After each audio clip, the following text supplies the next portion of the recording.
Hey guys, right, welcome back to another video. This one we are going to be fettling with a Z3.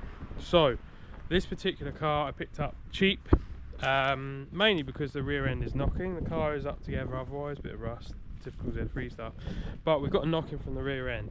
Now when I bought the car about 100 miles ago, there was a spot weld. These cars are notorious for the boot floor basically tearing itself apart, so you can check this quite easily.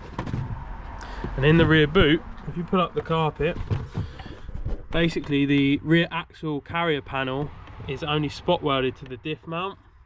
So when I bought this car, I've done 100 miles in it, this spot weld kind of looked a bit like this one, and after 100 miles of hard driving, we now have 4 spot welds that are completely detached from the body.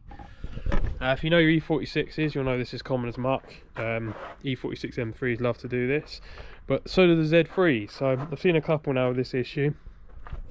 I think the root cause of it is the diff bush, which is up on the diff mount under the car. Basically it's just too tired, and it allows too much play, which then stresses the floor because the diff is travelling far more than it should do, rather than the bush absorbing any vibration and movement. It's basically pivoting the diff. So I think what I need to do is replace the diff bush and then sort of re-weld these spot welds, and maybe add a bit of a seam weld underneath if I can get to it, and basically beef this right up. So first port of call, we're going to get the car high up in the air, so we can safely inspect it and see what sort of state it's in.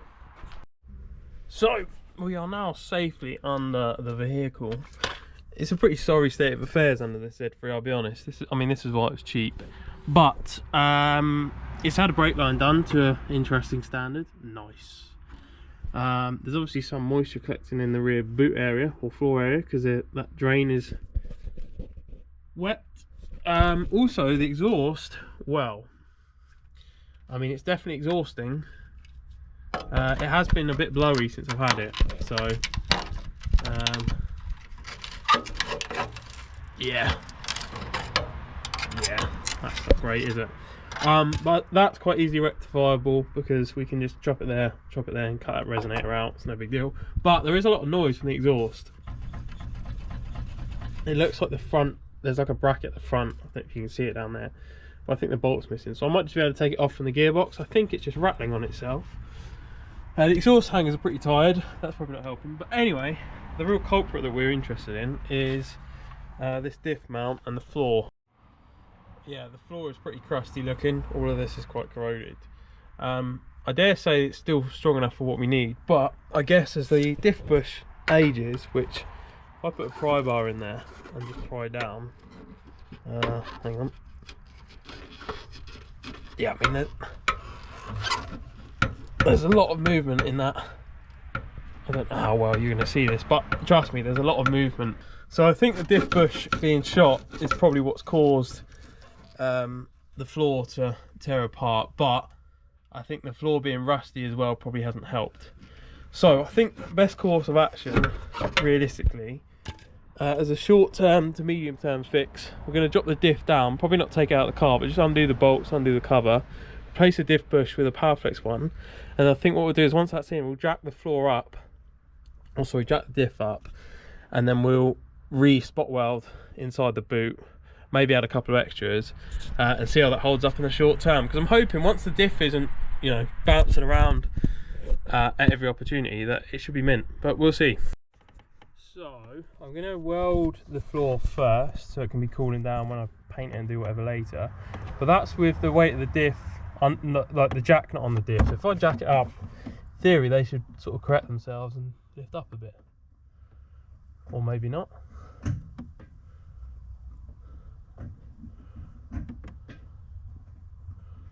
Yeah, they haven't really moved. Oh well.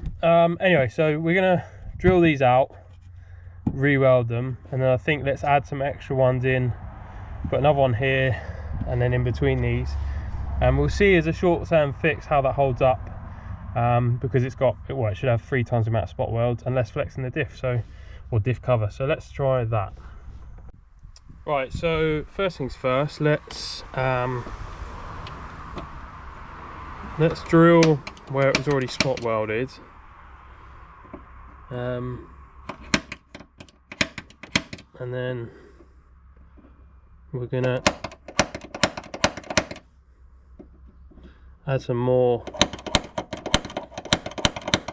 using a center punch. And I think let's go crazy and let's put 2 extra spot welds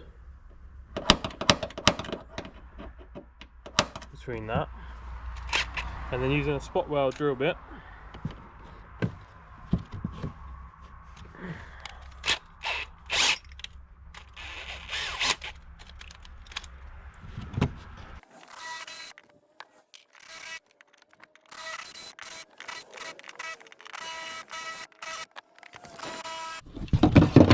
well, that one went all the way through, so that's less than ideal, but we'll make it work.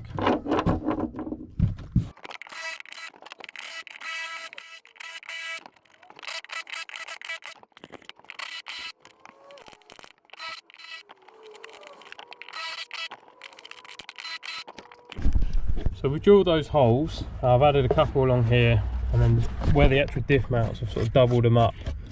So rather than just having a factory 1, 2, 3, I've got 2 in between, and obviously these ones I've re-welded. This one I've gone a bit too far, but yeah, that's worked quite nicely. It looks like there's quite a gap between the floor here. I don't know if that's factory or whether that's just because the floor is flexed so much because the diff mount's bad. But like even here, there's a bit of a gap. I haven't got the right tool really, but you'd be able to get a pick between the 2 skins of metal. So, there's obviously a little bit of flex in this panel, and I'm guessing it's opened up slightly, I think. So yeah, anyway, what I'm going to do now is get the wire wheel on there, because to get good penetration on that lower level, the metal on the bottom layer needs to be nice and clean. At the moment you can see it's pretty dirty or rusty, so I need to make that shiny, make this area around it shiny, and then we should be able to do a nice little repair. Would I say this is a permanent repair? Probably not, because it's ideally you want to get the subframe out and actually brace up the floor. If I was doing this for a customer, there's sort of 2 ways you could look at it. One would be, this would be a temporary repair to get you out the crap, you know, or if the car's kind of an end of life, not too fussed how long it lasts, then this would be fine. If it's a nice car that's going to be kept for a long amount of time, or it's a dedicated track car where it's going to get lots of use, this needs bracing up. I think there's kits you can buy in the US that allows you to reinforce the area, but I think as a temporary fix this should work reasonably well, because there's a lot more metal going to be attached than what there was, but we shall see. If it lasts for the track day and still looks good after that, then I'd say it's a good fix short term. Longer term, there's probably better ways of doing it, but I think as a cheap, you know, quick fix without too much drama, I'm happy. This particular car, although the engine and box is good, it's actually, the bodywork is pretty bad. The seals have gone, that wing's gone, that quarter's very rusty, underneath isn't great, as you've seen. It's had brake lines done badly, that seal's shot, that quarter looks like it's just starting to rot.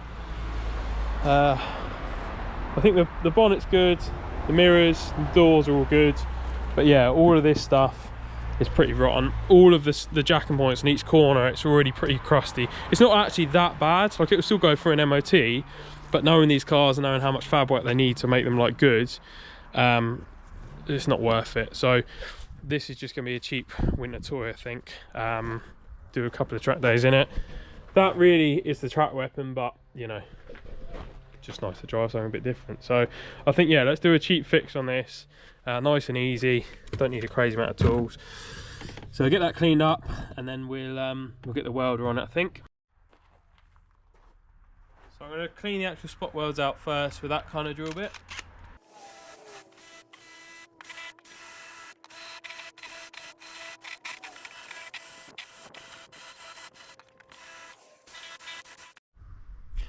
So that's reasonably clean and tidy, or as good as can be. So now we're almost ready to weld. What I am going to do though is some of these gaps are a bit too big for my liking. So just with a hammer and chisel, I'm just going to close up some of those gaps. You can see where I've done that on there. I don't want to weaken the metal too much by mashing the hell out of it, but some of these gaps are quite big. So just to get these two skins of metal together, I can either push it from underneath, but it's a bit awkward to get up there because this is where the diff lives, or just a slight tap just to bring those two layers of metal a bit closer together. As you can see, there's a bit of a gap between them. So that's what I'm going to go with, and then we can fire up the welder.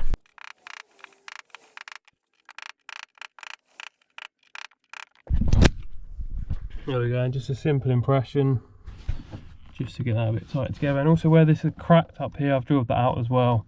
And we'll just re-weld that. Right, time to get that welded in. Obviously battery's disconnected.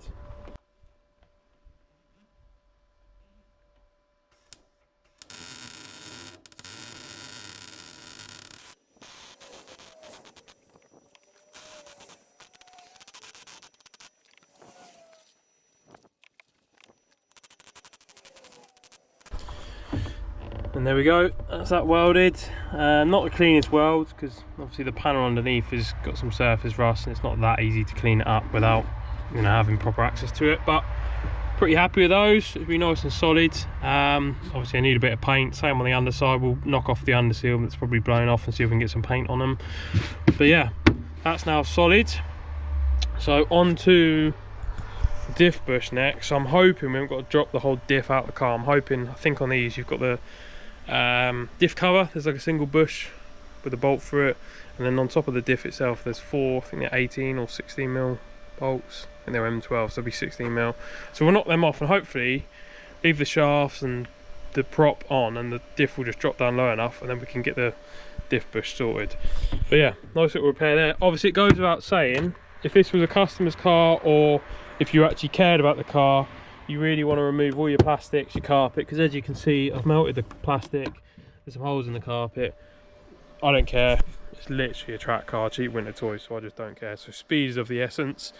But yeah, if you're going to do it on a car that's a bit nicer, or you cared about, or it was a customer's job, you probably want to take this stuff out. I'm being honest with you, I don't care. This stuff is worthless. It's not like someone, if I was to break the car for parts, these are worthless. These carpets are pretty worthless, being that it's a CD changer type, so they're common as muck.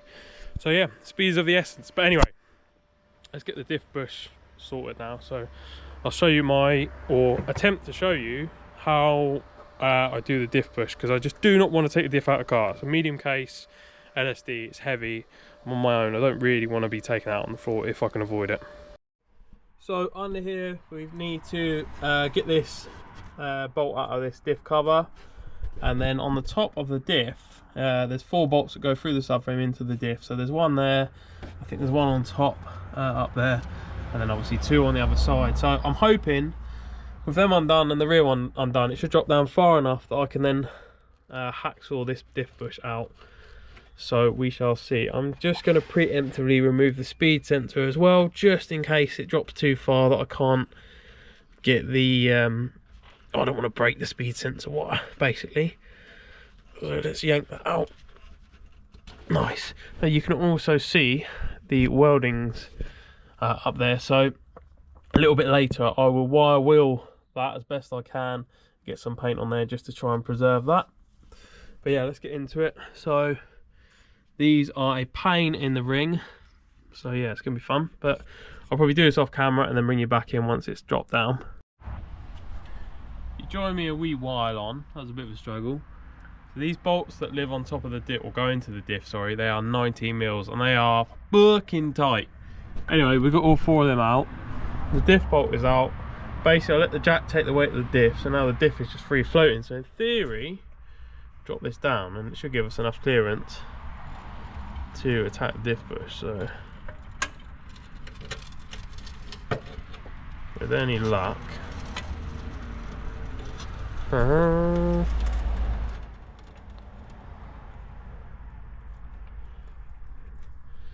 look at that, minty.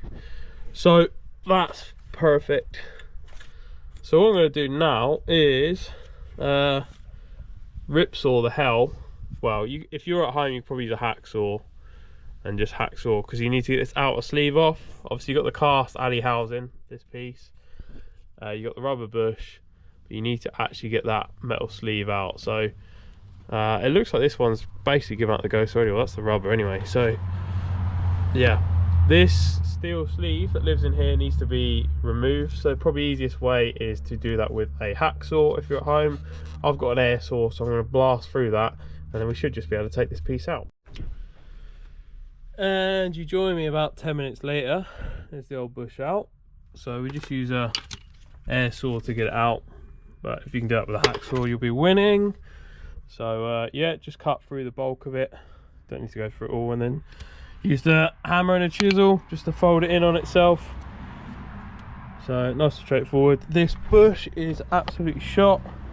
I'm not going to be able to show you how shot it is, but yeah, it's bad. So that's ready for the bin. Now we just want to give that a quick clean up, and then put our Powerflex bush, which I'm going to show you in just a moment. And then that's our new Powerflex bush. So you've got two parts of the bush, washer for either side, and then a sleeve, or a sleeve that needs to go in before we put the washer on, and all of that replaces that. So dead easy to fit. So that can go in the bin. We'll get that greased up and put into the frame now.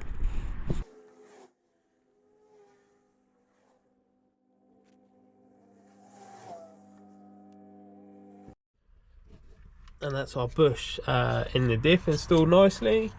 We've still got to get our washers in there, but I'm going to lift the diff up first, get it into position, and then should be able to slide these in, put the bolt through, and then they won't drop out. Right, we're all done. She's all back together. Pretty happy with that. Wasn't too bad of a job, so you can replace the diff bush without actually dropping the diff out of the car, but it's not a particularly fun job. The bolts for the diff are so tight, and if you're on the floor, there's not a lot of room to maneuver and lever stuff, so I ended up putting a spanner on them and then using a lever bar against the chassis. Again, not something you want to do if the car's a Minter, or something that's a bit rough, you can sort of get away with it, but yeah, not particularly fun. Anyway, it's all good, so I'm just going to pack up now. I'll show you it buttoned up. So she's all in there, just the speedo sensor to put back in, and yeah, she's all happy, all mounted up. So we've stuck some paint up there after we've wire wheeled that little weld repair as well. Done the same in the boot. So just to finish up, I'm going to road test it on the way home, and hopefully that shut up our noises. I've also removed, there was a little exhaust hanger that was missing its hardware. Well, rather than find the hardware for it, I've just literally removed it. It's only like a centre exhaust brace, because I'm probably going to have to take the exhaust off to fix the blowing, or the massive hole in the centre resonator. So there's no point putting that on properly at the moment. But yeah, I'm going to drive it home now, and hopefully that shut up our noise, and hopefully the rear end feels a bit better, because before it felt a bit sketchy. But yeah, I'll join you once I'm test drove it and I'm back home. Right peeps, road test done. Seems pretty happy, to be honest. I've just checked the spot welds, kicked the car's head in. No signs of movement just yet. So obviously the proper test will be Monday, once you do a track day. But yeah, car drives good, no more knocking. There's a bit of noise from the flow. I think the dual master's a bit tired. But yeah, generally speaking, happy. So that's a good short to medium term repair. There's probably better ways of doing it if it's like a mint car you want to keep for a long time. But for a quick repair without doing too much surgery or labour, it's perfect. So that's what I'd recommend. If you do need the diff bush or any other bushes, head over to my website. I've got I keep most E30 Z3 stuff in stock along with E36. So if you need anything, drop me a message. I'll put my website link in the description. Anyway, I appreciate you watching this far, and I hope you enjoyed it. So thanks for watching.